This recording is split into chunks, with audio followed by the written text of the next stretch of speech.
இந்த டாஸ்மாக் கடையிலேருந்து கிடைக்கக்கூடிய பாட்டில் எல்லாம் கண்ட இடத்துல போட்டுடுறாங்க. நீங்களே வாங்கிக்கிங்க. யார் விற்றீங்களோ அரசாங்கமே அந்த பாட்டிலை வாங்கிக்கிங்க. நிறைய போராடணும். சில மாவட்டங்களில் மட்டும் அது மாதிரி திரும்பி வாங்கிக்கிறதுக்கு அரசாங்கம் ஆணை போட்டிருக்கு. திருவாரூர் மாவட்டத்தில் அது மாதிரி பண்ணியிருக்காங்க. கோயம்புத்தூர் மாவட்டங்களில் பண்ணியிருக்கிறாங்க.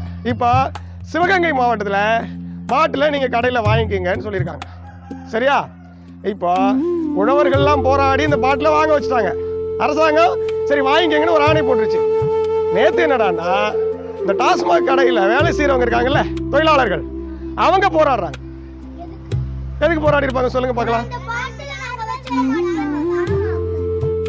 இல்ல பாட்டில கொண்டாந்து குடிச்சவங்க குடிகாரர்கள் இருக்காங்க. அவங்க பேர் என்ன? குடிக்கிறவங்களுக்கு குடிகாரர்கள் தான் சொல்ல முடியும். யார் குடிச்சாலும் அவங்க குடிகாரர்கள் தானே. குடிகாரர்கள் இருந்து குடிச்சு போகிறதுக்கு காலி பாட்டில நீங்க வாங்கிக்கங்கன்னு அரசாங்கம் சொல்லிடுச்சு.